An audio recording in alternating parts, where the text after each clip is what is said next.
Welcome to Salem Witch Trials Daily for Wednesday, June 29th, 1692. I'm Josh Hutchinson.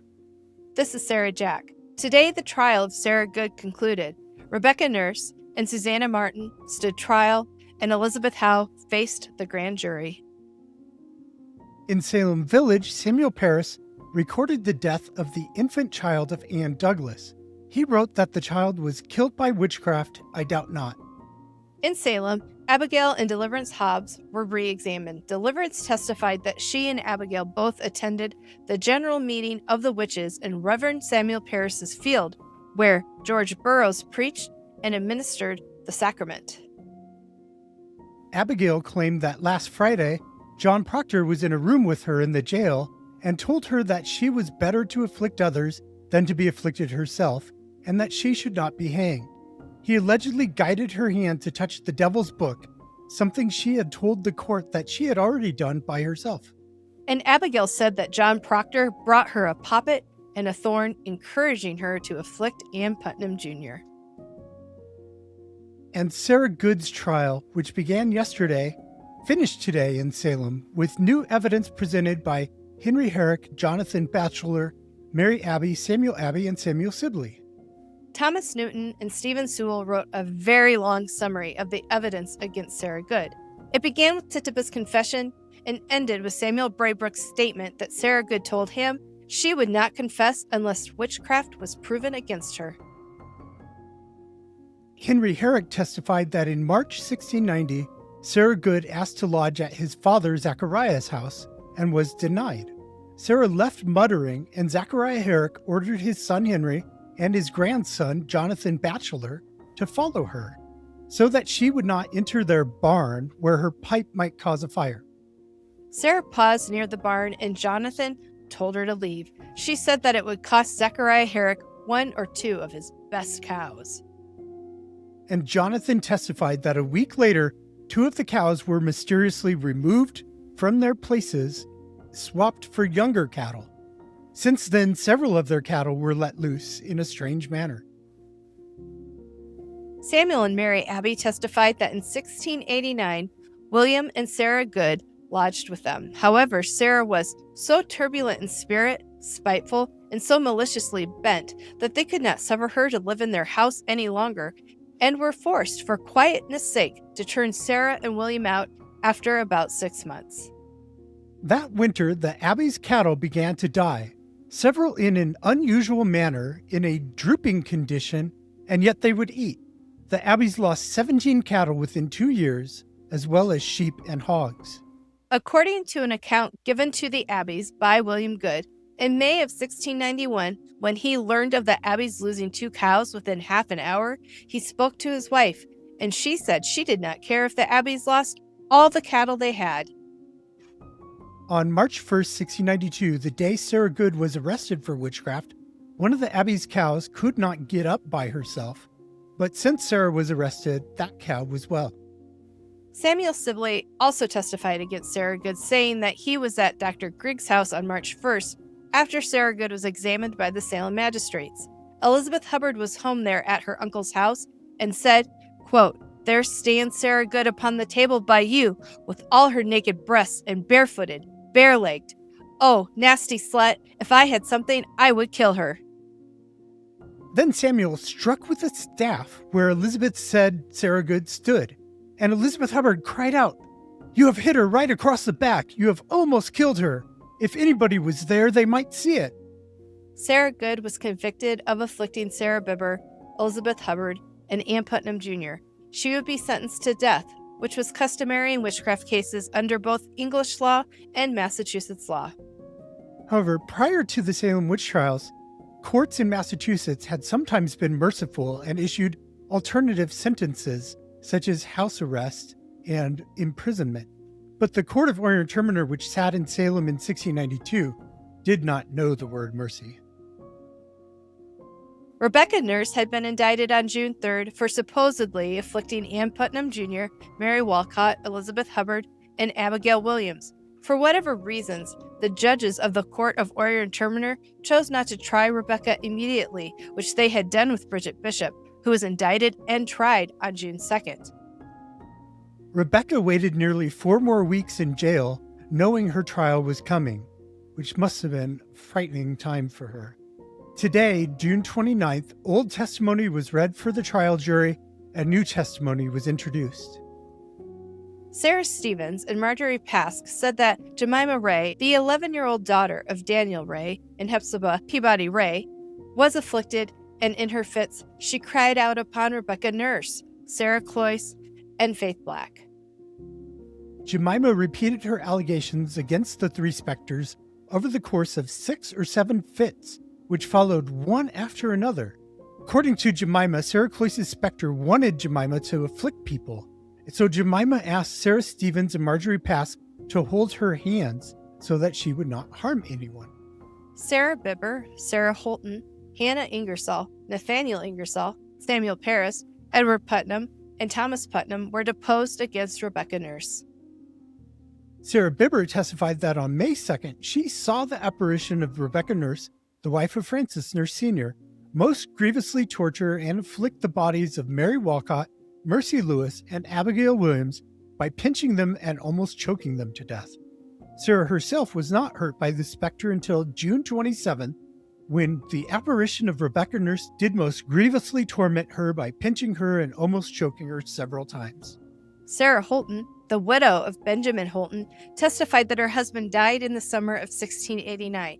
She claimed that Benjamin was well until one Saturday morning when Rebecca Nurse came to their house and chewed Benjamin out because his pigs had gotten into her field. Rebecca allegedly continued scolding the Holtons for some time and then called to her son, Benjamin Nurse, to come over and shoot the pigs.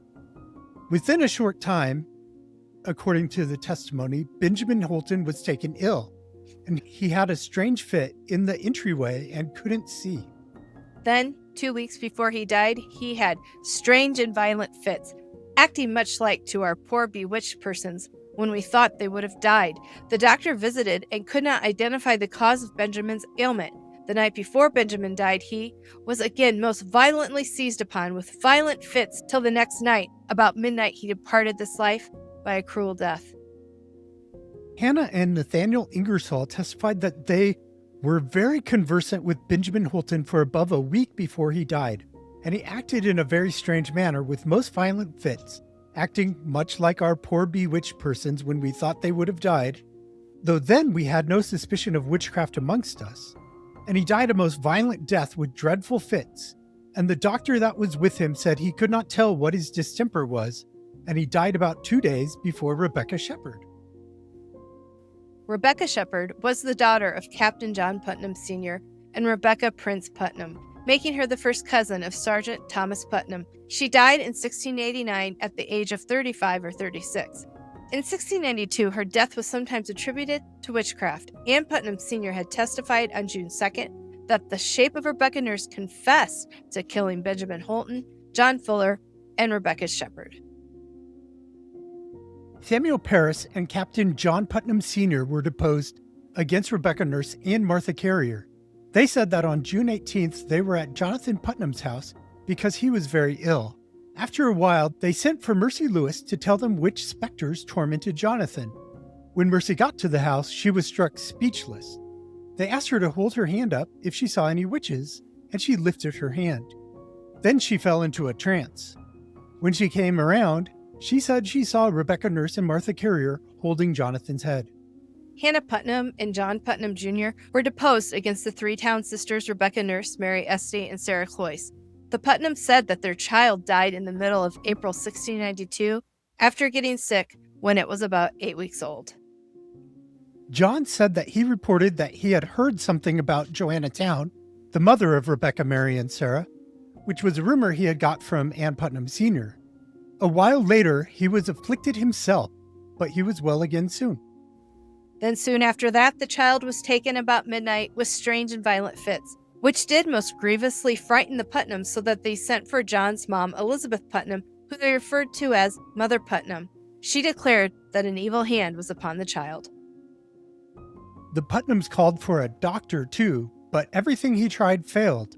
After 2 more days of fits, the child's cruel and violent death was, quote, enough to pierce a stony heart. because the child struggled for 5 hours before passing.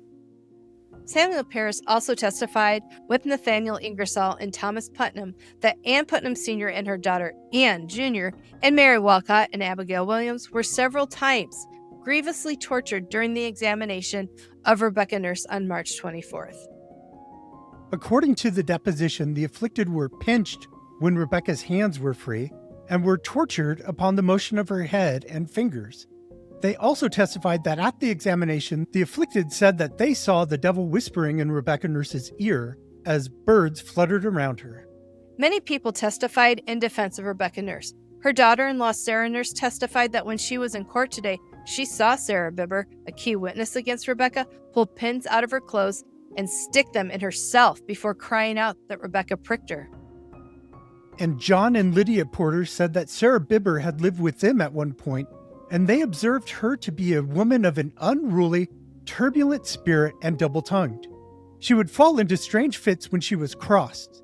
The Bibbers often quarreled, and Sarah would call her husband, John, very bad names.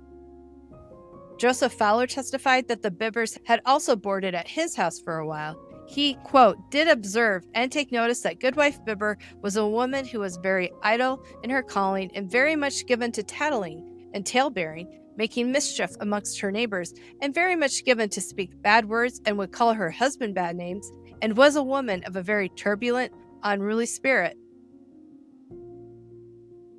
Thomas Jacobs, Mary Jacobs, and Richard Walker also testified against Sarah Bibber in defense of Rebecca Nurse. Thomas and Mary Jacobs testified that Sarah Bibber had lived in their house at one point as well, and Goody Bibber would be very often speaking against one and another very obscenely, and those things that were very false, and wishing very bad wishes, and very often she wished that when her child fell into the river, that she had never pulled her child out. And Goody Bibber used to wish ill wishes to herself and her children, and also to others in the neighborhood where she lived. James Kettle testified about Elizabeth Hubbard in defense of Rebecca Nurse. He said he was at Dr. William Griggs' house in Salem Village speaking with Elizabeth Hubbard. He found her to speak several untruths in denying the Sabbath day and saying she had not been to meeting that day, but had only been up to James Holton's house. Back on May 20th, James Kettle had testified quite differently against Sarah Bishop, saying that he had been at Dr. Griggs' house on May 10th and witnessed Elizabeth Hubbard's affliction, in which she had told James that Sarah Bishop had murdered his children who appeared as ghosts. Rachel Bradford, William Bradford, and William Raymond made a statement against afflicted accuser Mercy Lewis in defense of Rebecca Nurse.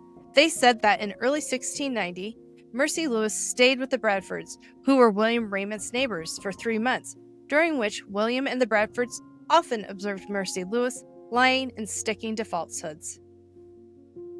Robert Moulton Sr. testified about Susannah Sheldon. He said that he heard Susannah say that the witches hauled her upon her belly through the yard like a snake and hauled her over the stone wall. But then she contradicted what she had said by saying she climbed over the stone wall herself. He also heard her say that she rode upon a pole to Boston. The devil, she said, carried the pole. And Joseph Hutchinson Sr. was deposed about Abigail Williams. He said that he spoke to Abigail Williams about the book she so often spoke of that the witches had offered to her. Abigail told him that there were 2 books. One was a short, thick book, and the other was a long book. Joseph asked Abigail what color the books were, and she told him they were as red as blood. He asked if she had seen the book open, and she said she had many times. Asked if she saw any writing in the book, she said many lines were written, and at the end of every line there was a seal.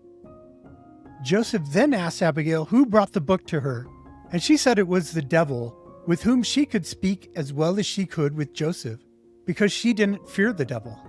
Rebecca Putnam and John Putnam Sr. testified for Rebecca Nurse, saying that their daughter Rebecca Shepherd and their son-in-law John Fuller both died violent deaths and acted very strangely at the time of their deaths.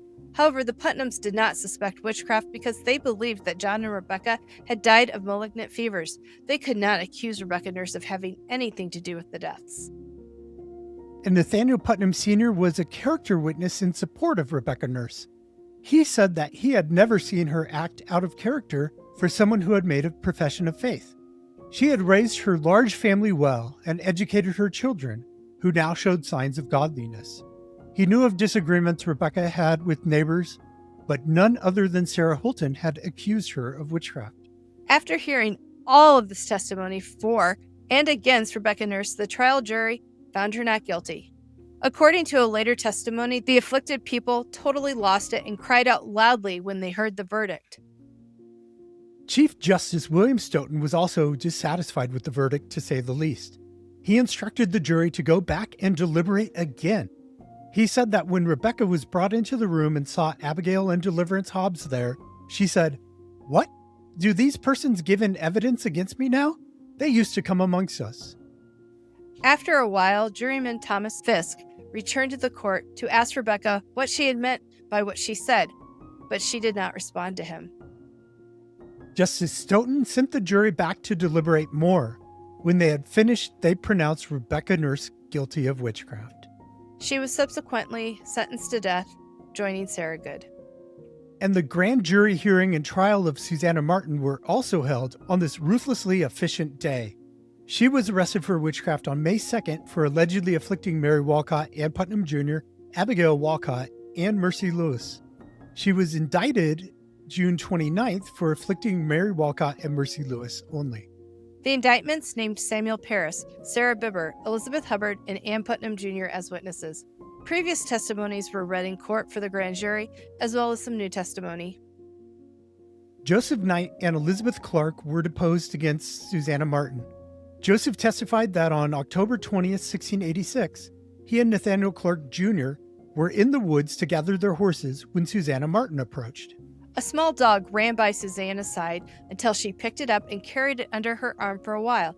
But when the man got closer, Joseph no longer saw a dog, but just a keg, or a half firkin, under her arm. Joseph confronted Susannah about the disappearing dog, and Nathaniel backed him up. Later, the men got their horses and led them to a road, but the horses would not follow it. Instead, they ran around a nearby knoll as if avoiding the road. After some time, another man came by with oxen.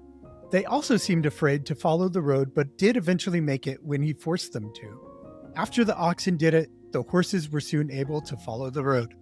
Nathaniel Clark Jr. died in 1690, so in 1692, his wife Elizabeth corroborated Joseph Knight's account, saying that her husband had told her everything the minute he got home from the stranger encounter.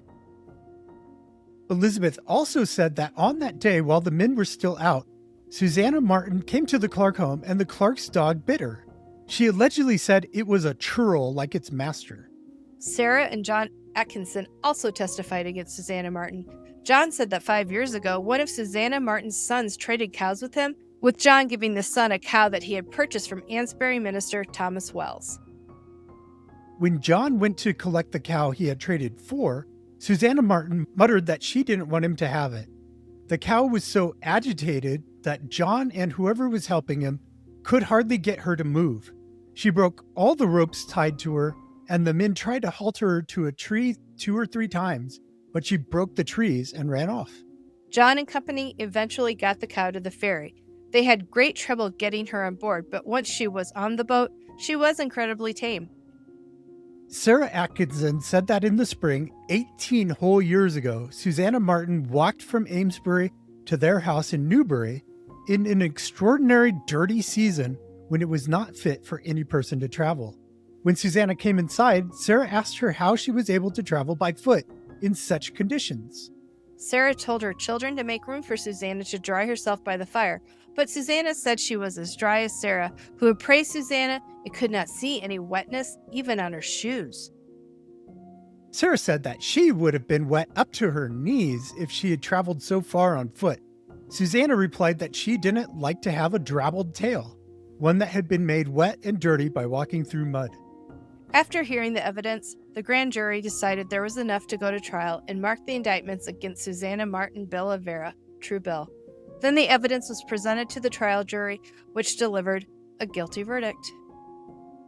Like Sarah Good and Rebecca Nurse, Susannah Martin would receive the death penalty. They, Elizabeth Howe and John Willard, were executed July 19, 1692.